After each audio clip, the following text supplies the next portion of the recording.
Hi, I'm Chris Wilson. It probably comes as no surprise that my favorite game of all time is Diablo II.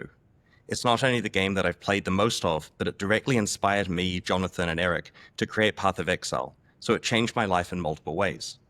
Well, Diablo II is celebrating its 25th birthday today, or at least I'm celebrating it, and to do that, I invited David Brevik to join me for a chat about Diablo II's development and its impact on gaming over the last quarter of a century. Thanks for joining me, David. How are you doing? Hey, I'm doing well. Thanks for inviting me. This will be fun. Oh, you're welcome.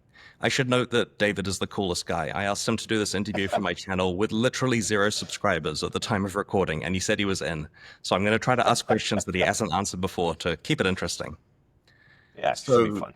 25 years ago, I camped outside a game store. I think I was 17 at the time. I camped overnight to buy a copy of Diablo 2, the first thing that they opened in the morning the next day, and got my Diablo 2. I should note this is not the copy I purchased, of course. This is just a very signed copy I've picked up. Great box, by the way. Like, it's something I wish more games would do these days is actual physical, hold in the hand kind of copies. Yeah. So my experience with release week was basically, a 17-year-old at university. I had exams coming up and let's just say I should have studied that week. Instead, I played Diablo 2 nonstop for most of 7 days. So what was its release like for you 25 years ago? Uh, it was uh, it was kind of a crazy time because we had been kind of crunching so hard on the end of Diablo 2, like wrapping it up and working so hard and working so many hours. And it was really brutal. So when the day finally came, it was a kind of a large relief, but yet we were also super nervous because we didn't know how it would be received, and we didn't know, when you're making something creative and you release it, it's who knows how it's going to go or how people will react or whatever. You're excited about it, but you're also extremely nervous, and so because you put so much effort into this, and not just you, but the entire team, and so it's just it's a mix of emotions. You're relieved, it's finally done. You're excited, you're nervous, you're everything, and so that kind of day one is a crazy experience. I think that maybe on day one, I think this is correct. It might have been day two, but it was very, very soon after the release. We had a signing at a local store, like a local games shop, and at the mall. And so we we went and had a little table set up there, and a few of us went over there, and we were signing boxes of Diablo 2 for people that bought it. I think that was actually on the release day, and we did that for an hour or two. But that was really kind of the only event kind of thing that we had done, and then the rest of it was back at the office trying to find any bugs or like what do we get a patch or what kind of exploits are there, those kind of things, making sure everything's running okay, that kind of stuff. So it was nerve-wracking, but also it's super exciting and a really fun time. That's right, because the game had a live service element to it. People could play on Battle.net. You Right. would have had, and this would have been novel at the time. Normally, you finish a game, it goes gold, you can't change anything apart from a slow patch. But here, there's an expectation that if there's something very broken, you fix that within days. Was there a lot of pressure to have to fix stuff in the first weeks? Oh yeah, there were bugs right away, like gold duping bugs and like all sorts of stuff that people.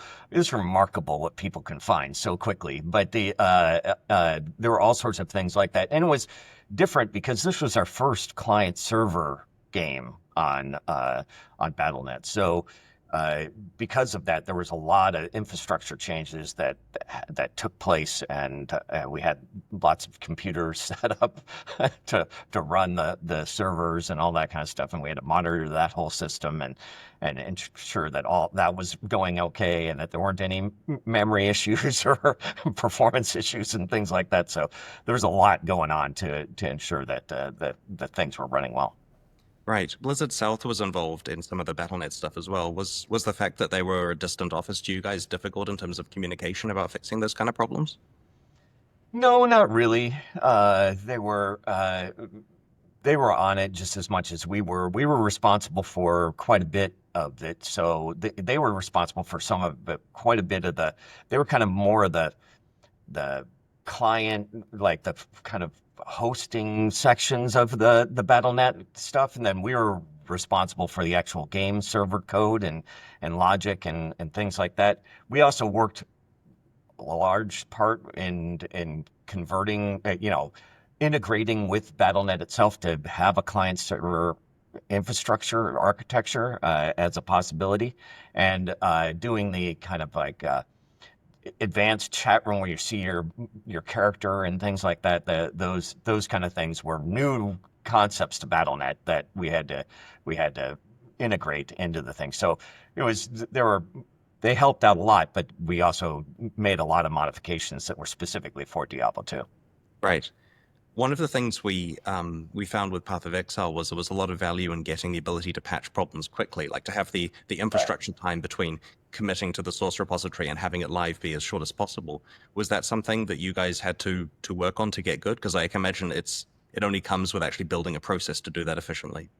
Yeah, we were not super prepared for that. I mean, we planned it out or whatever, but the actual first attempts at that were that a little clunky, but we were able to get the patches rolling pretty quickly. We were able to find some of the exploits that people were creating and kind of patch those and fix those within a day or so. We would create the patch and do some testing and things like that. And so the process was pretty rapid, and we were able to make patches early little fixes behind the scenes or whatever, maybe even just server side stuff that were fixes that we could deploy pretty rapidly. So that was helpful, but the first few attempts at it were, not as smooth as as it eventually got. It got much smoother as we went.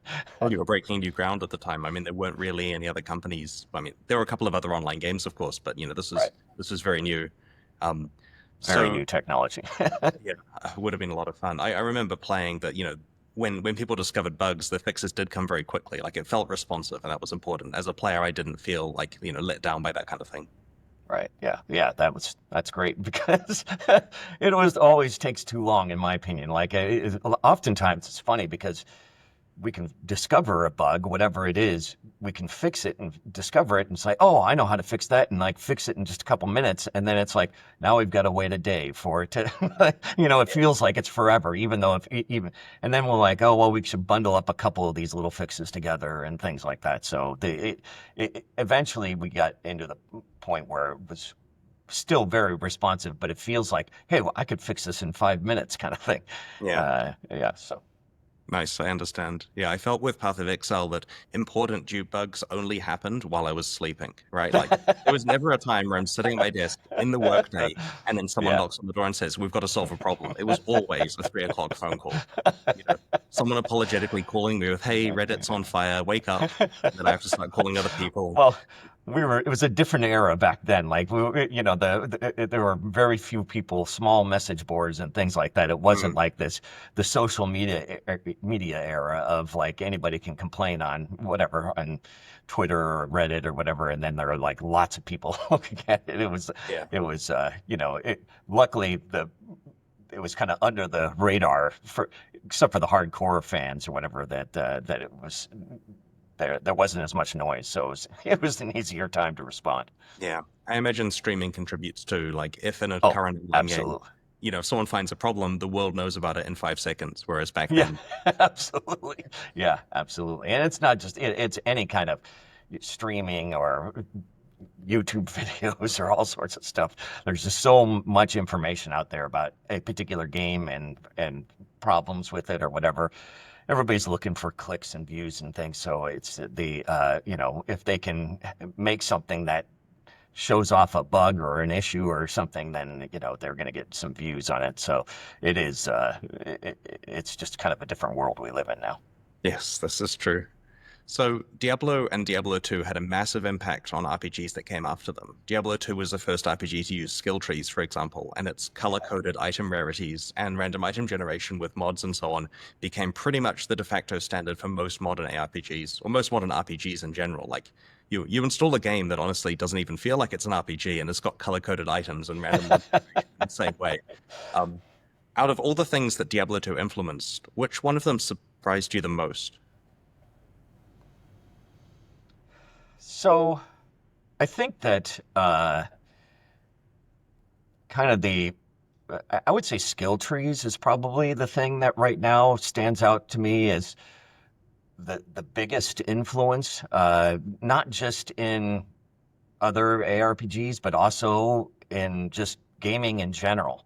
Their skill trees or some sort of progression trees or things like that everywhere now. Like they're in so many different games. You get them in roguelike card games, so you get them in, whatever. You get them in shooters, you get them in all sorts of stuff. You get them all over the place now, and so that was just a massive. That surprised me the most that it broke out in the way that it did. I think that really is probably the biggest influence on the video game market that came out of Diablo 2, more so than even colored items. Even colored items, though, are used everywhere and used often. But that I think that was quickly adopted in other RPGs like World of Warcraft and things like that. That made it so that became a little bit more standard, not just ARPG-ish.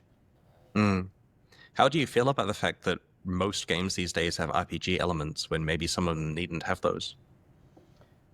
Well, I mean, they have uh, RPG elements like this because people love it. It keeps people playing. It allows people to visualize progress. And so I agree that not all games need it, and sometimes it feels a little tacked on instead of, the point of what they're making. But at the same time, I can understand why people put it in there because it can add a lot of depth to your game. RPG elements can can be combined with almost any kind of product, and that's really why we see it so often. And it's the gamification of everything. I mean, they make little RPGs out of household appliances at this point, so it's it's it's everywhere now. Fair enough. I remember reading Eric Schaefer was saying in a postmortem somewhere that a thing you guys were going for in Diablo 2 was the feeling of just one more X, right? You know, you're close to a Right. level up, there's a waypoint coming soon, soon you'll be able to go to town and identify your items. You know, there's an act boss coming up, what's Andariel going to drop? And, you know, there's a quest reward, what am I going to get? And it keeps you playing because there's a new thing just 2 minutes away Right. constantly. Hence, it can become addictive because you're always getting these dopamine hits. And I suspect the RPG elements that we were just discussing produce similar kinds of feelings with players. You know, it makes an already compelling game even more addictive because of that layer on top.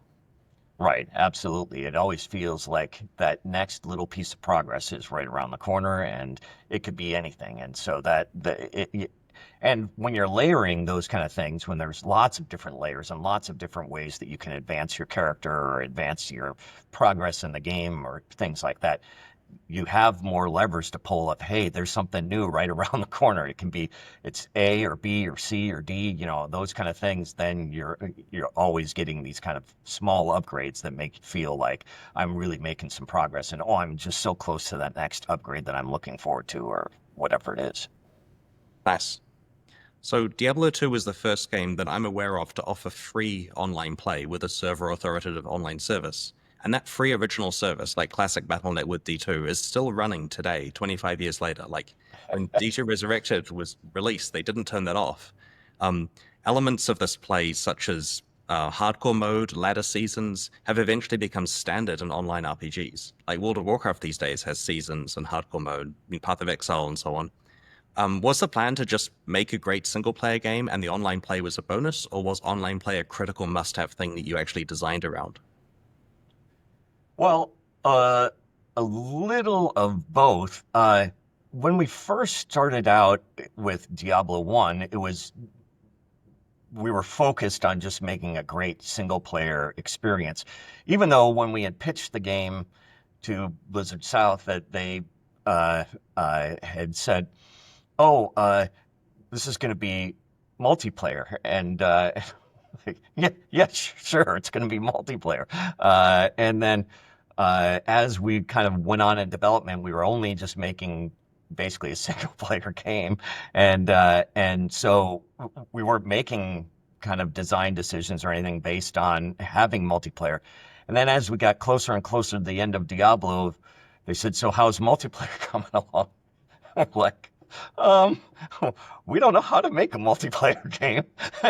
And so they actually ended up sending a couple people from down south up to help us, convert Diablo into the single player game into a multiplayer experience. And taught us how to make a multiplayer game and use networking sockets and things like that that we just had no experience with in the past. And so with that, then some of the stuff changed. Like the invention of BattleNet happened right around there, maybe 6 months or 8 months before we finished Diablo One. When the idea came to light that we were going to do this BattleNet thing, and so and then we didn't have time to make it a client server game. We only had time to make it peer to peer, and so then it was converting all the code, and then once we got the actual multiplayer working, then we started making some multiplayer decisions and realizing that the design definitely got influenced by the multiplayer quite extensively as we went along, and the way that that you played the game and how fun it was to have other people in the game, and then who gets to pick up the loot first, kind of arguments around the office, those kind of things definitely had a big influence on the product in the end. And so it didn't. It started out as yes, we're going to have multiplayer. Then we were making a single player experience. And then at the end, we added multiplayer, and it had a little bit of an influence. It was definitely a big influence on Diablo 2. That's cool. Yeah, I remember when you refer to who's getting the loot first. When we released Path of Exile, we had exactly the same looting model as Diablo 2, as in the items drop on the ground and whoever clicks it first gets it. And Right. I mean, like my first day of playing Diablo 2 on Battle.net, I was killing Duriel with a Necromancer, like some random Necromancer online, and a Worm Skull drops the unique helmet. So I grab it as fast as I can. And I kind of feel, I'm in Amazon, I'm quite far away. If I can get that first, it's mine. And he said, "What was that?" And I said, "Nothing." Traded it for a Fletcher's Amulet of the Bat like an hour later. Like, it just such a canonically good experience. And so we wanted to launch Path of Exile with free-for-all looting like that, and we did, boldly. And I think that was the largest backlash that I can remember of the early days, that the generation of players, even in 2013 playing Path of Exile, didn't like having to compete for click speed with items. So that was an interesting lesson, because the Diablo 2 players were not asking for this to change. They were very happy with the way the game worked, and we were trying to present something to the same audience, and our portion of the audience really wanted it to behave differently. So we added options so that they could play the way they wanted to, and never looked back. But it was surprising at the time. I didn't think there would be that reaction. Yeah, that's super interesting because yeah, you would think that it would be the same. Yeah. So Diablo 2 inspired a generation of developers to get into game development. And that's just not a statement that I'm making. I mean, I was one of those people personally. I was 17 years old, as I mentioned before, studying computer science when the game came out, and it took over my university years. And I was the perfect age for me to decide, this is what I want to do in the future. I want to make an RPG. I want to make something like this. And so, firstly, thank you for changing my life. And secondly, I wanted to ask what your inspirations were. What games did you play as a teenager that made you want to get into game development? Even if they didn't directly influence Diablo, what was it that made you passionate about making games? Well, I think the earliest kind of RPGs that I was playing, Wizardry and Ultima, those were games that really inspired me to want to become a game developer. I really loved them, and I can remember a long time ago. This is, I don't know, geez, it's 50 years ago now, or whatever, 40 something years ago. Uh, uh, we were at a grocery store checking out, and and there was these kind of point of sale little gossip magazines that were there, and I was leafing through it and opened it to this page, and on the page was an article about Richard Garriott, the and how he had made, I don't remember, there was like $100,000 making Ultima or something like that, and I was like, oh my God, you can do this for a living? It was like it just dawned on me at this point that was like, oh my, wait, I could make this into a career. The games isn't something I just play and do, or I could actually make money doing this or whatever. And so, like after that, all I ever wanted to do was I was really into gaming. I was playing a lot of games. I was learning the code and doing all these things. And so really from kind of that point on, I took it seriously as my career choice. That's what I wanted to do with my life. And so I think that realization that it was a real job for people, even though because it was such a small hobby at the time. There were very few people in the game industry and very few people making games, and very few games existed. So it was just kind of like a really tiny industry at the point. So the idea of actually making money off of these things as a career was like not even, it'd be like, I don't know, today somebody, hey, somehow they figure out a way to make a career out of being a ham radio operator or something, some obscure hobby or whatever that, it's like, oh, well, that's incredible. So, I think that really was kind of the moment that I was like, that stuff inspired me to become a game developer. And then I played lots of games all the way in college and the end of high school in the early 80s and mid 80s, and games like Bard's Tale and then of course when I went to university playing Rogue, and games like Moria and Angband and NetHack and things like that really inspired me to eventually make Diablo. That's very cool. Did you ever get a chance to meet Richard Garriott? Yeah, I have, and I told him that story. That's awesome. That's cool. So while Diablo 2 was being developed, what non-game media like films or books or albums influenced the team? Oh, there's a lot. Any kind of popular media at the time definitely was a big inspiration. But I can specifically remember uh, things like so Matt Ullman, the musician, and my office, we were always right near each other or whatever, and so I listen to a lot of music when I'm coding, and I also sing, and we'd have the door open. We'd be blasting music back and forth often, and so I think that a lot of those kind of songs, especially things like Nine Inch Nails and stuff, that had a huge influence on kind of the mood and the atmosphere of what we were making. And so I think it was there were horror movie references and things like that we kind of inspired us.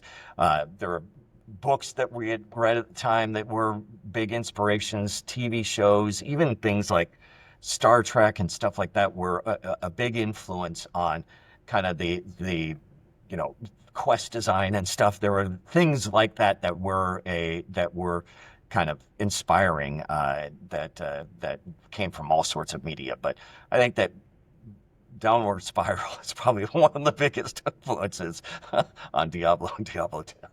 That's very cool. So the family tree of RPGs has a lot of games that descend from Diablo 2, and people usually consider the obvious ones like Path of Exile and Torchlight that are very Diablo games. But do you have a favorite unlikely Diablo 2 derivative, a game that clearly takes great inspiration from Diablo 2 but isn't actually a traditional action RPG game? Well, I don't know. There's the game I probably played the most that definitely got a lot of influence from Diablo is I mean it's kind of obvious, but it's World of Warcraft, right? Because it's got talent trees, and it has item rarity colors, and it has seamless world, and it has like all of these kind of things that really kind of built upon our design that we had made for Diablo II was influential on that team for World of Warcraft. I mean, obviously, and that, I contributed a little bit to it and helped, give feedback and things like that to the design. So I think that all of those kind of things definitely were influential. And so I'd say that one is the one that I played the most. That is not what I would consider a traditional ARPG, but it definitely has some of the ARPG elements. That's cool. Yeah, I can see that. If you look at like the differences between World of Warcraft and EverQuest, a lot of those differences, I mean, there's many innovations, of course, but a lot of the other Right. differences are Diablo 2 things that works really well. Yeah. That makes sense. Even the exclamation points above the head. That's true. That's another one of your innovations. Yes. So in 2019, you released a game called It Lurks Below. Somehow you Yeah. managed to create the entire thing by yourself, which is an amazing accomplishment. And I know that people watching this may just think that, game development is just an easy thing. And of course, someone can make a game by themselves. Look at Stardew Valley, look at Minecraft and stuff. But no, it's really hard. And David managed that. And my understanding is in that game, you even did the art yourself, right? Yeah. Yeah, I did. I have no idea how that happened. So, as It's is to not be very expected, good. I mean, better it than I looks can do. okay, but it's not like it's this high res, super beautiful game. It's pixel art. So, but pixel art's not trivial. So it was a lot of work, but I wouldn't put myself up there as the greatest pixel artist of all time either. So, Oh, it still looks good. thank you. So, as is to be expected from the creator of Diablo, elements of It Lurks Below are inspired by Diablo. Can you tell me about how you handled its development process, given what you learned from your previous games, and how you determined how close to make it to Diablo? Yeah, there was a lot of things. In a lot of ways, I didn't want to make it too close to Diablo, right? Kind of the I consider myself incredibly fortunate that I was involved in Diablo and Diablo 2, and it's just made my life so blessed. And I'm so proud of what the team and everybody accomplished with it. It's just remarkable. But at the same time, it's especially now, 25 years later, there's a lot of rose-colored glasses and nostalgia built into your memories of Diablo 2. And so when I'm making It Lurks Below, I didn't want to make it too close to Diablo 2 because then expectations are crazy. And so I purposely wanted to separate it. But obviously it's inspired by it. It has random items and it's action based and like all of these kind of things that I love about games and love about role playing games and action role playing games. And combine that with kind of like a love for a big inspiration for that game was a game called Starbound, where I played it quite a bit, where you dig down into the different planets and visit different planets and stuff and craft things and whatnot. But I wanted to kind of combine that with Diablo and have like this kind of a merger between the two, and do a little bit of survival with it and things like that. So it was different enough from Diablo because it had everything from growing crops to putting down buildings and digging down in the ground with a pickaxe and stuff. In a lot of ways it played very differently than Diablo, even though there are different modes of it where you can make it a little bit more. You can remove the survival elements if you want, just go ahead and dungeon dive. But on purpose, it was like I wanted to make something different. I didn't want to make it a clone of Diablo 2 because, again, the expectations are just so high. If I would make something like that I couldn't possibly do that by myself. Yeah, well, I think you managed to achieve having those expectations set. Like when I approached the game, for example, I didn't think this is the next Diablo 2. I thought Right. like this is a way better version of Terraria because it has like Diablo Right. items. Absolutely. Yeah, exactly. And that was really what I was going for. And I had so much fun making the project. And, it was, and it ended up on Game Pass and all sorts of stuff. So it ended up doing pretty well. So I was super excited about the way that that I was able to do that and take the time to do that project. I remember you and I had dinner in San Francisco a little while before the release of the game, and you were telling me about it, and I was so jealous of what you were working on there because I was deep in the minds of some difficult Path of Exile stuff with a large team and all of you know the responsibility and workload that comes with that, and the idea that you were just sitting there making a game for fun and enjoying every moment of it and getting complete control over everything and have this creative vision that's entirely yours. It made me a little jealous. I mean, I love working with other people, but the idea of you making this game that's a complete manifestation of what's in your mind was something that was very appealing.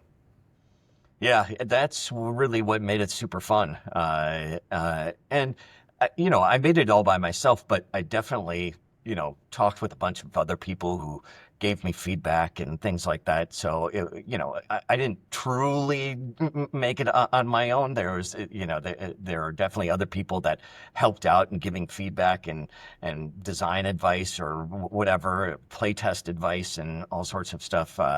I don't think that you can really ever make it in a vacuum, like by yourself, kind of thing. And I think that's actually dangerous. That really helps to get some outside influences and perspective.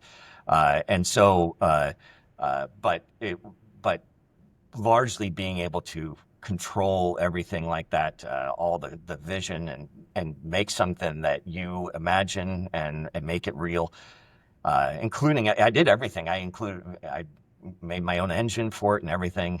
So and did all the sound effects and stuff. So it was just really a fun project, and I had such a good time doing it. That's very cool. So when we started development on Path of Exile 2, I felt like I was in a position of great responsibility that Jonathan and me and Eric had to decide the direction of a sequel to a popular game. We had to decide all these critical decisions about what areas of the game should stay true to the original and which areas should be innovated on. And you had been in a similar position when you were designing Diablo 2, that some things in from Diablo 1 you wanted to keep pretty close and some things you wanted to change up. Was it immediately clear to you how to evolve Diablo 1 into its successor, or did it involve a lot of experimentation during development?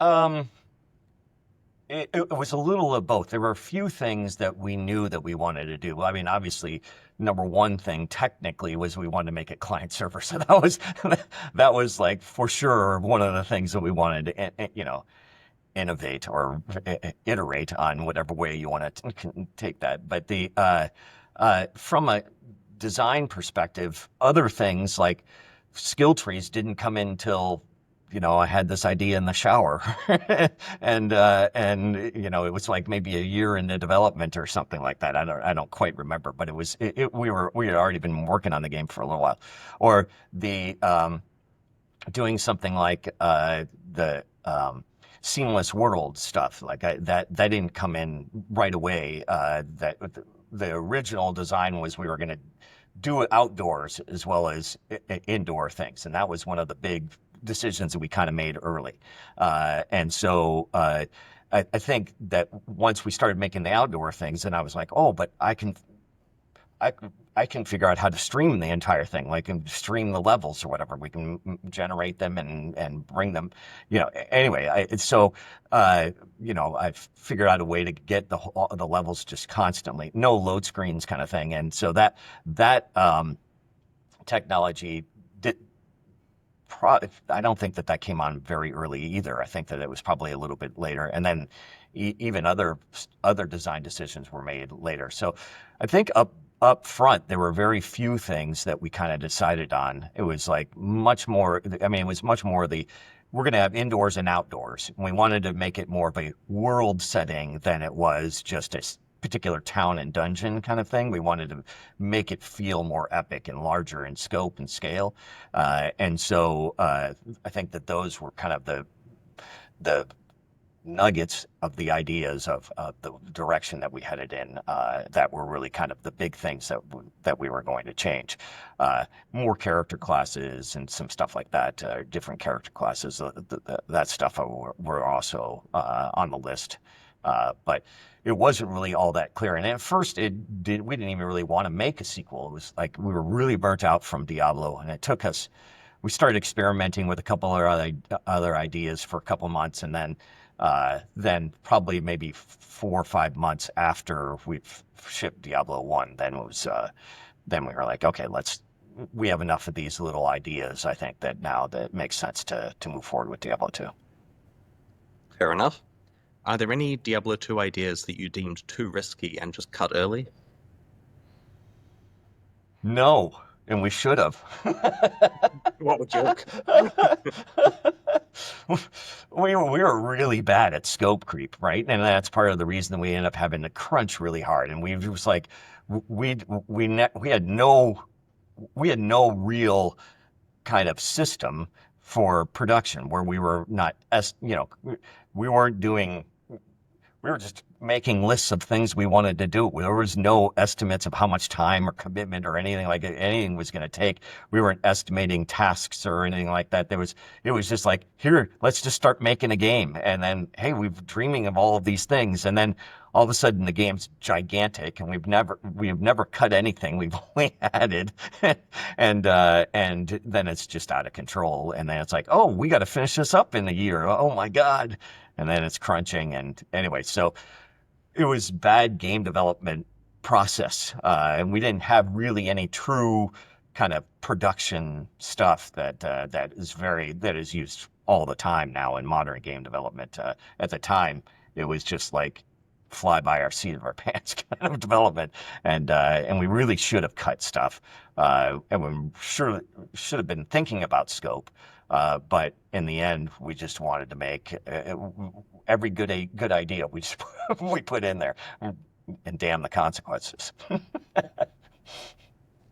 The majority of my game development career has been making leagues for Path of Exile, where we had a strict 91-day development cycle.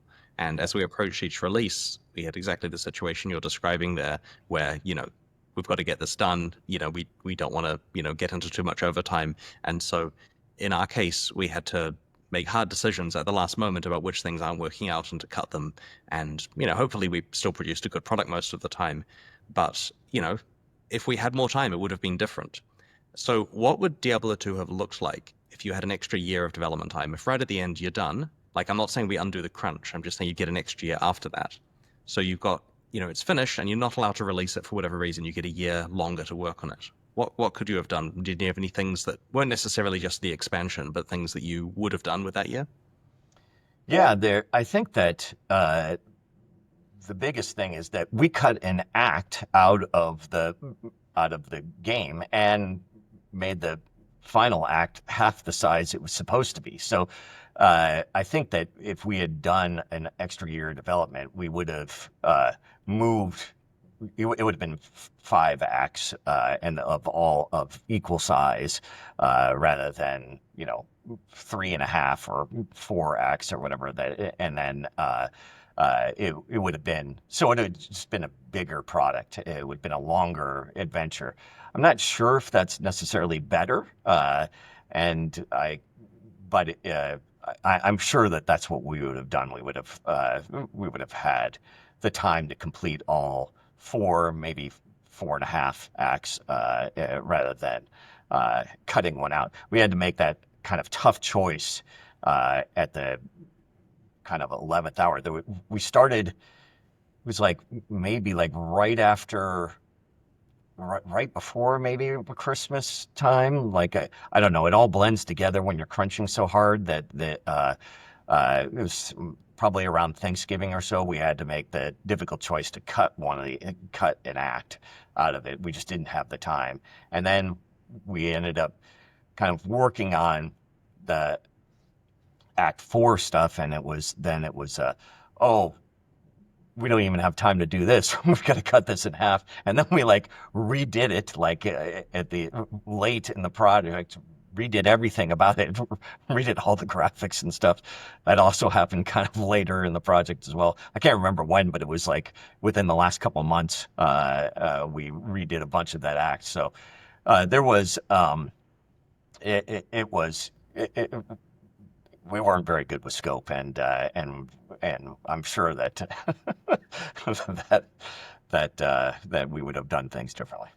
Yeah, I was just noticing, I looked across at my Diablo 2 box and I noticed that it has pictures of all the acts, but not Act 4, because I can imagine at the point you had to go and prepare the physical materials, you would Yep, not just take screenshots of the finale at exactly. that stage. Yeah. Yeah, fair enough. So, what do you think was the smartest decision you made with Diablo 2? Boy, I don't know. And it To doesn't have make to be you it. personally. It can be like a team smart decision. I mean, I don't know if there is really one specific thing. I mean, I think that the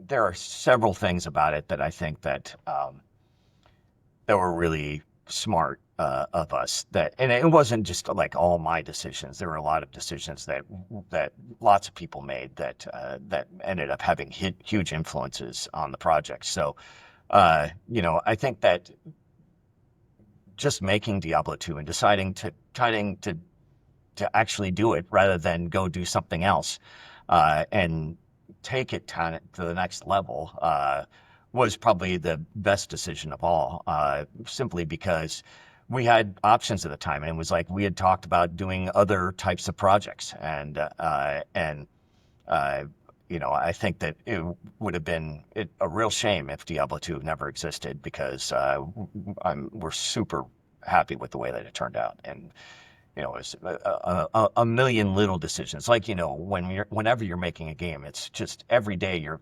filled with 1,000 decisions on the different direction you can go with whatever, and everything from a skill. You're making 400 decisions on a skill, how much damage it does, what the delay is, what it looks like, what it sounds like, what it, all, anything. So like all these millions of decisions come together, and so pointing one out, I think, is really difficult, because there were so many great decisions that were made, I think, as a collective, that influenced the product in the end.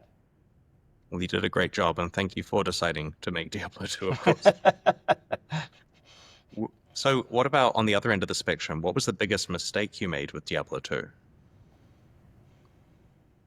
Um, I mean, my traditional answer for this is the stamina bar, but uh, I hate the stamina bar in Diablo 2. It's like it makes me cringe every time, simply because it's like this punishing. It's an irrelevant thing later in the game, and it's a punishing thing for the new player. So like, it's like a newbie tax almost. And so, as a design thing, it was supposed to be, hey, we just don't want you running away from the enemies all the time or whatever. We gotta limit your ability to just constantly run away.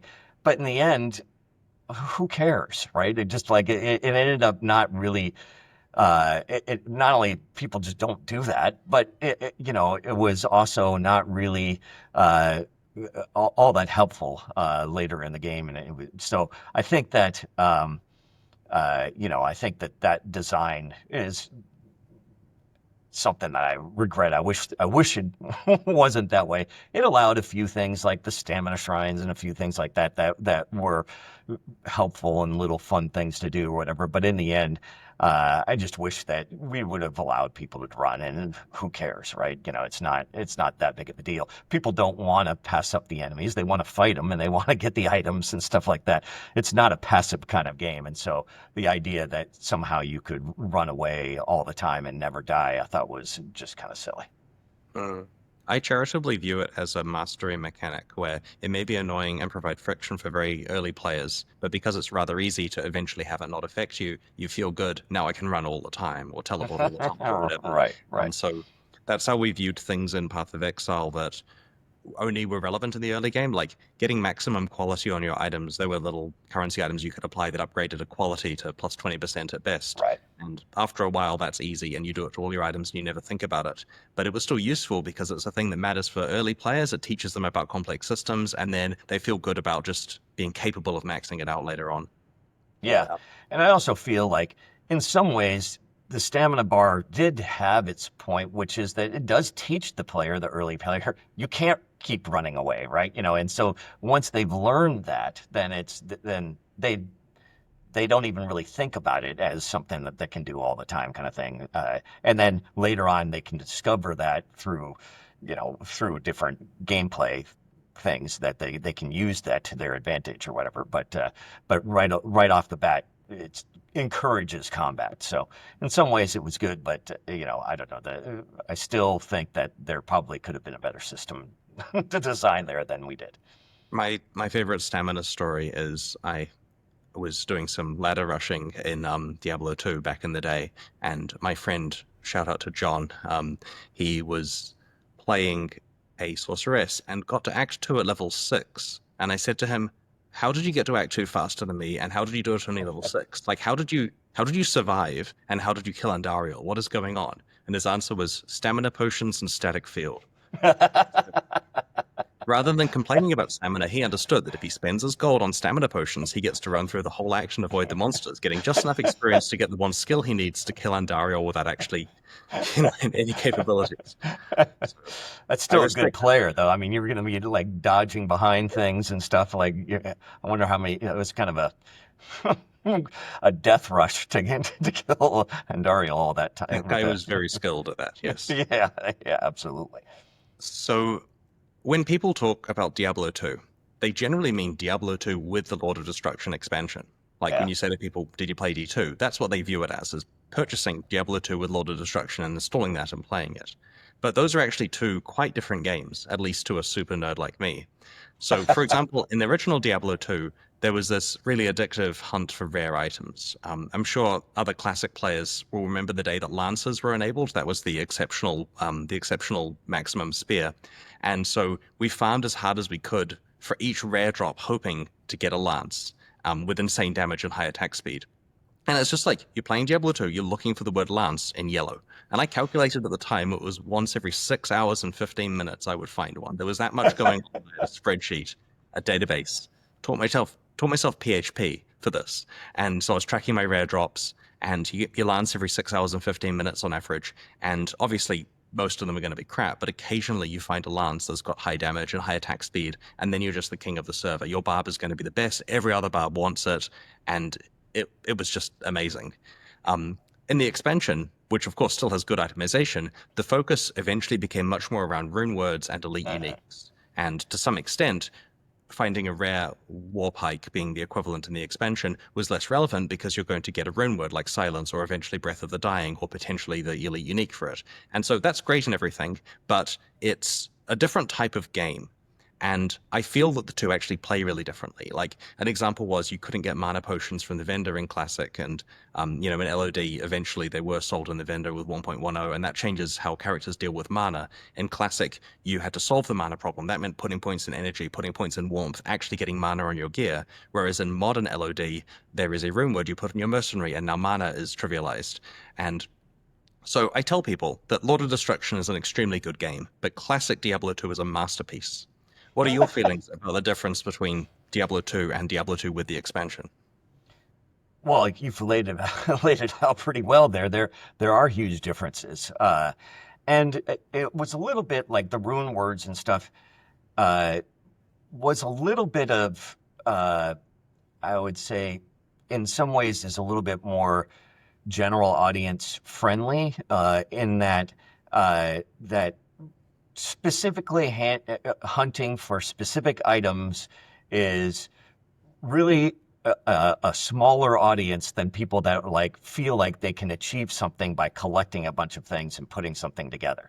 They feel like they have more control over that. They feel like they can get to their goal and achieve their goal in a more timely fashion.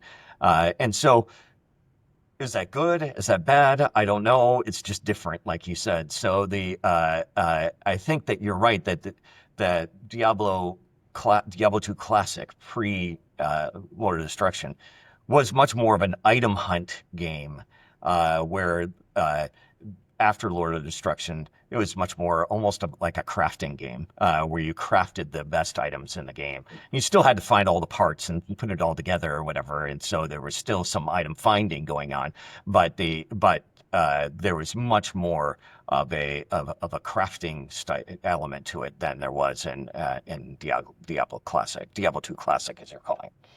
Yeah, fair enough. That's very interesting. I care a large amount about this particular topic. I spend a lot of time, getting people to play Diablo 2 and then telling them now try it without the expansion and tell me what you think. And as you say, the expansion stuff made it a lot more new player friendly, so there's some rough edges on the classic version, but it's fascinating to see, you know, people telling me, well, I've played it for 2 days without sleeping now, so that's cool. Like in 2025, people are refusing to sleep because of that game. It's pretty remarkable. Yeah, it is. So there were always reasons for moving on to new projects after a game and its expansion had been released, so it's completely understandable that no further expansions were made for Diablo 2 after Lord of Destruction. You've mentioned you did some planning for a potential second expansion, and I'm not going to put you on the spot and ask you, details about that, but given the amazing long-term popularity of Diablo 2, do you see a kind of alternate potential, like parallel history for the game, where a series of expansions were released for many years afterwards instead of moving on to other projects? Not really. There were a lot of there's a lot of information out there about kind of that at the time that when you release multiple expansions, that the audience size goes down with each expansion, kind of thing, and so the you sell the most of the original thing, then a little bit less on the expansion, and a little bit less on the next expansion. I don't know if that would have really happened with Diablo 2 because Diablo 2 kind of bucked the trends in many ways. Um, so maybe it could have existed, but we were eager to kind of move on from Diablo 2 and make Diablo 3, and so that really was that more so than anything was the big you know uh, change that we wanted to make. There were ideas that we had to make Diablo 3 kind of a new, something different than Diablo 2, and we were eager to kind of work on that. As well as then we had also, uh, at Blizzard North, kind of split into two teams, and we had other product ideas that we were kind of iterating through and making demos of, and creating kind of something brand new that was not going to be Diablo related at all. So there were kind of those two things were occupying our time. That doesn't mean that I didn't think about Diablo 2 because, again, I designed a Diablo 2 expansion, another one. So maybe there could have been an alternate timeline. I think that, honestly, if we had stayed there, that we would have made Diablo 3, and there was probably a decent chance that the second team or the other team would have gone on to make another Diablo 2 expansion. That definitely could have been a high possibility. That's very interesting. I'll bug you in private about that second expansion to hear the juicy details. Sounds But good. what you're describing there is similar to the line of thinking that was happening at Grinding Geek Games with Path of Exile, where while Path of Exile was growing with each of the 30-something expansions we'd done for it, well, 3 monthly updates. I don't know if all of them are large enough to be called expansions, but you get the idea. While it was growing, there were still players who would occasionally fall off playing Path of Exile, and you couldn't do anything to get them back on because 15 expansions have been released since the last time they played, and it felt like a Right. different game. And so the idea with the sequel, as well as getting to explore new things, is it's a great ability for people to get back into the game. And my understanding is that worked extremely well. Like the Path of Exile 2 has been a great onboarding thing for new players, or returning players, which is exactly what it was intended to be. And it's and and that's exactly what you were finding there, where when you were looking at making subsequent expansions for Diablo 2, there's the fear that it's just narrowing the audience size, whereas Diablo 3 printed $1 billion quickly, and Diablo 4 they announced, I think, $2 billion in some time period. And just progressing down with new numbered games that aren't expansions to previous ones, obviously, is quite good business. Yeah, see So GTA 6. I hear that budget is $2 billion, including marketing for that. Yeah. So, before unfortunate events occurred, your team at Blizzard North were working on Diablo 3, as you mentioned. And my understanding is that this project was later restarted by Blizzard South, and their released version is different to what you were planning. And you've spoken before about plans for the version, so I don't want to ask you to repeat yourself, but how do you feel these days that your version of Diablo 3, in hindsight, how do you feel like, sorry, how do you feel these days about your version of Diablo 3 in hindsight, if it had been finished and released? Do you still feel it was the correct direction for the next game in the series? I mean, we'll never know. It's hard to tell. I mean, I definitely felt that way about it while we were making it, and I was really excited about it. Um, so it was just so different. And as you know, or maybe don't, we kind of design by the seat of our pants while we were making the game. So uh, it kind of evolved over time. So I thought that what the final product would have come out to be, who knows? But the base idea was really interesting, and I was really excited about it. So it was just so different than Diablo 3, what it turned out to be, and went in a completely different direction that I can't imagine that it's almost impossible for me to tell whether or not that that would have turned out great or not. I don't know. Fair enough. So, the history of Diablo 2 development has heaps of detail about your involvement and the work of your co-founders Max and Eric Schaefer and what they did on the game. I was wondering who are some other kind of unsung heroes of Diablo 2's creation who you feel haven't been given enough credit for critical work that they did? Oh my God. It's such a long list. There's so many people that were crucial to the development. Uh, there, I could start naming names, but yeah, I could be here all day. But Well, I guess let's say Phil Shank and David Glenn and Peter Hu and Stieg Hedlund and there were many people that were just really important people that worked on not only design stuff but story and setting and the visuals and all sorts of stuff that had massive influence. Matt Ullman with the music and like there's this massive people that had massive influence on the product.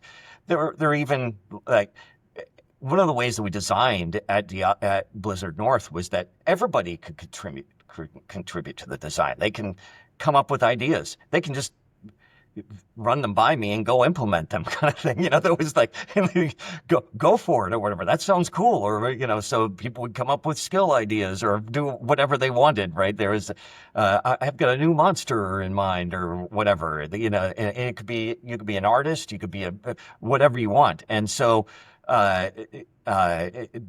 so many people had little design elements and different influences on the product because of that. It wasn't like, hey, I was heads down and I'm designing everything in a vacuum or whatever, and then out comes the little piece of paper with the design on it, and now somebody go implement it. It was much more of a collaborative experience all around throughout the studio. So there were lots of people that were really influential in the final product.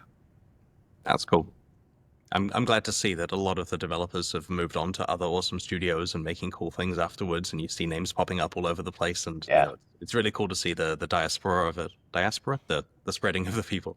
Uh, so, how did the legacy of having created Diablo affect future projects like Hellgate London and Marvel Heroes that you worked on afterwards? Well, I think the biggest thing was the crunch for Diablo 2 was so severe. It had such a huge impact on my life, uh, my personal life, that it was, I never wanted to do that again. And uh, so we had we had a much better grasp on what it is that we wanted to do in the future and the way that we wanted to run development in the future. And we wanted to not put ourselves through that anymore, but still have a chance at making something great. So that had a huge influence on the way that we kind of ran day-to-day production of making games. So that was a big thing. But at the same time, it also there were like the reversal of that is that we were so uh, lucky at Blizzard to be in the position that we were in, right? That we could kind of take the time that we needed to make the products that we wanted, and so in some ways it was a little bit of a curse going outside of that, in that, hey, we don't have those luxuries, and so harsh lessons kind of needed to be learned on the other side of that, and how really basically the rest of the industry worked. I mean, it was a large portion of our career was in this kind of bubble of Blizzard and the luxuries that we had there to create stuff, and the reality of what video game development is like, and how there are real deadlines, and money is an issue, and there's the companies are risking a lot when they're trying to fund these things, and they need to have that money back at some point, and that they can't just keep spending, and like all of these kind of things, and companies change their minds, and like then you're kind of stuck. For instance, we were making Hellgate London. Namco was we signed with Namco to make the product, and their idea was that we're going to start making PC games, and the cornerstone of this is going to be your product, and we're going to fund this, and et cetera, et cetera. And then, like a year after that, they fired everybody, changed that, changed that objective for the company. That's like, okay, that we're not going to do that anymore. We're still going to fund you guys, but we're not even going to publish you. You're not even going to. You got to go find somebody else to finish publishing this. We're not going to do any marketing or anything like that, but we'll honor the contract and fulfill the milestones. But that would never happen at Blizzard. Like so there were like in a lot of ways, there were fortunate things that we didn't realize coming out of Blizzard, that of the way the kind of industry really works, and that how volatile it is, and how difficult it is to actually get a product across the finish line with a partner. It's remarkable almost that almost any game ever gets made, because it takes almost a miracle from all different avenues, things that aren't even in your control, for something to actually come to market and flourish. Yeah, I think you stated that very well. So my next question is, with computers being a lot more powerful than they were a quarter of a century ago, how would the design of Diablo II be different if you had made it with a modern level of computing power? For example, would you increase the simulation detail or run at a higher simulation frame rate? I know you're technical, so are there any technical things that could be different about the game? Yeah, absolutely. We'd have run the server at 60 frames a second and things like that. That for sure we would be doing that. Plus, I think that, obviously we would have made much higher res graphics, and made the look, it would have been 3D instead of 2D, and all sorts of stuff like that. In fact, that was a big debate when we were making Diablo 2 at the very beginning. We were debating whether or not we should go with, hey, should we make this 3D or 2D? But 3 was just the birth of 3D cards and stuff. A lot of games were going 3D, but it was like super low poly kind of things. You got to have 100 polygons or whatever on your character. So it wasn't really time to do that kind of stuff yet. We could make a better looking game, I felt, with Diablo 2 being kind of sprite based.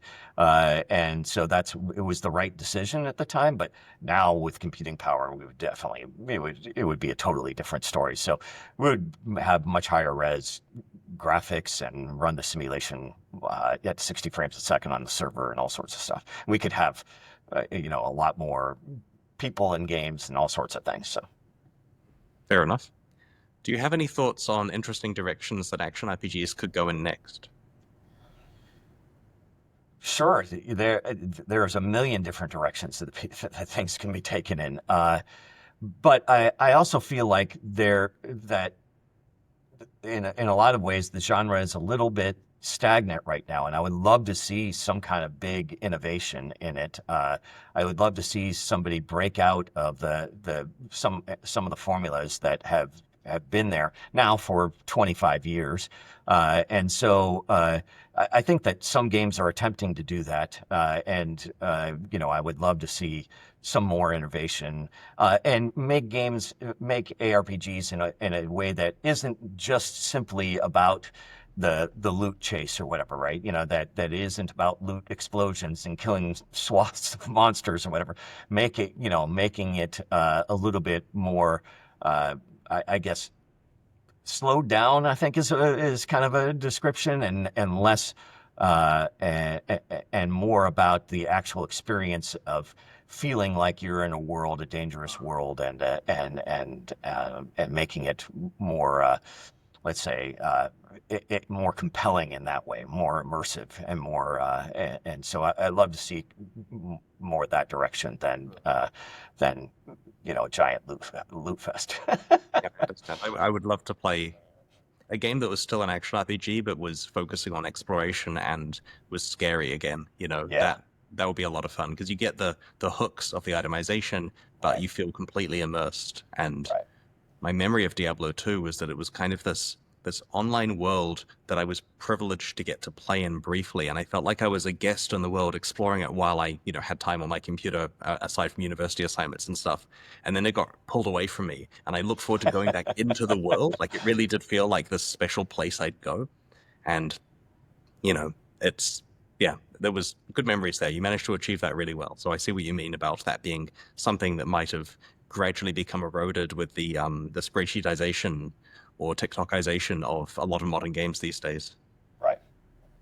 So you currently have a lot of projects on the go, including a publishing company called Skystone Games. What are you up to these days?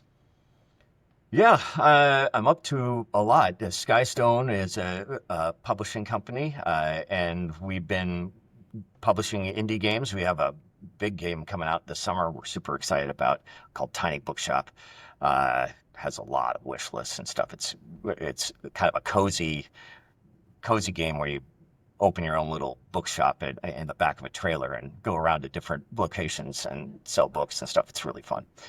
It's good strategy, little depth and strategy to it, or whatever, about what books you sell in different areas and where you acquire new books and things like that. So, anyway, it's super fun. So I've been doing that for a few years, and we have quite a few products signed.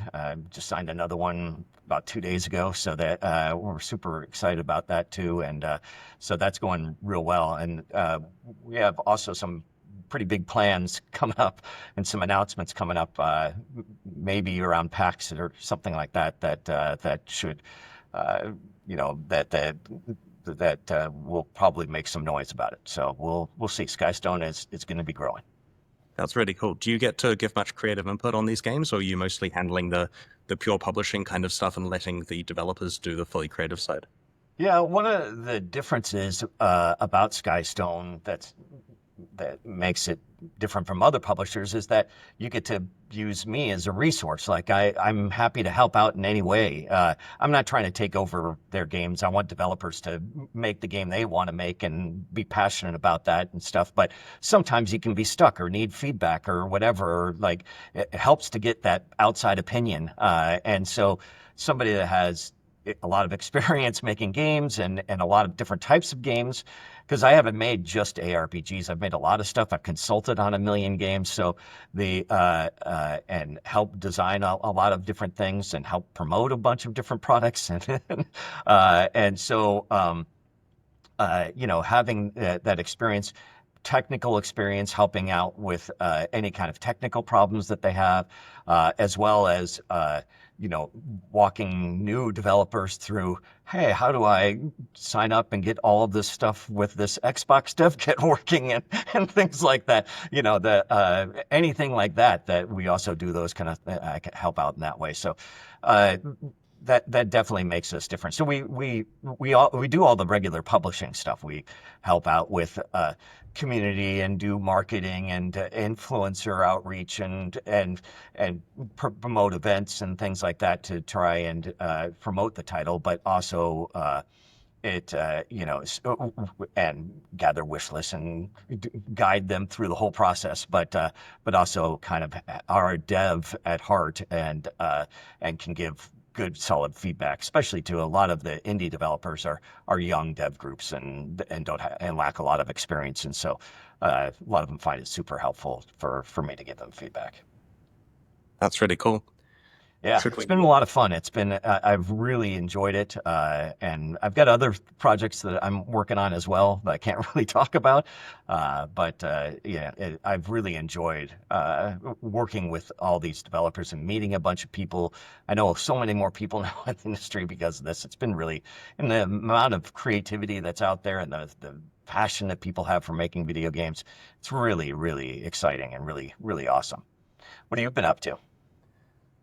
Well, after a year of retirement where I kind of spent my years, traveling, sorting my magic cards and so on, I started to.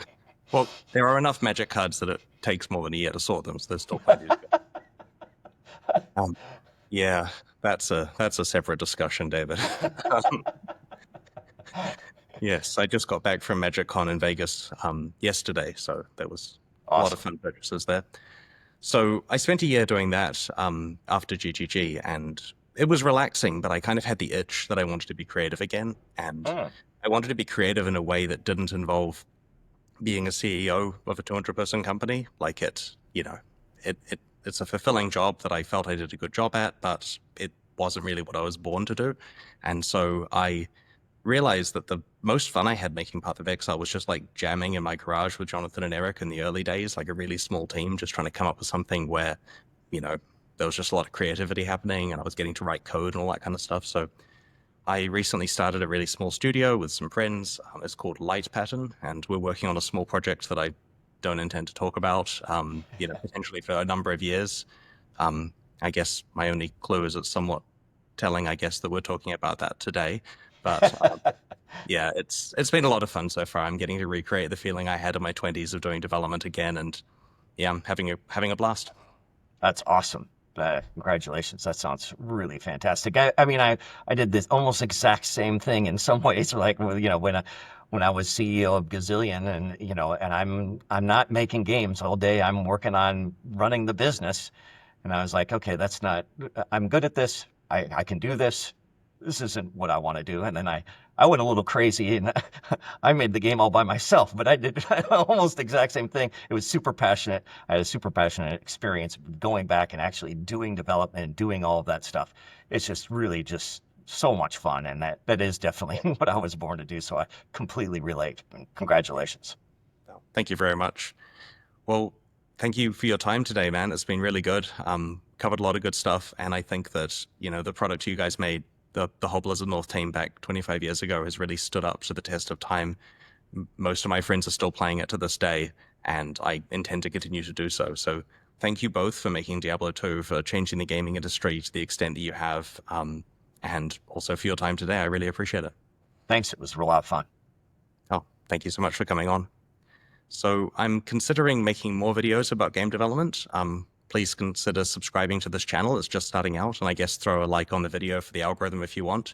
If there are any other topics about game development that you'd like me to discuss, let me know in the comments, and thanks for watching. See you guys next time.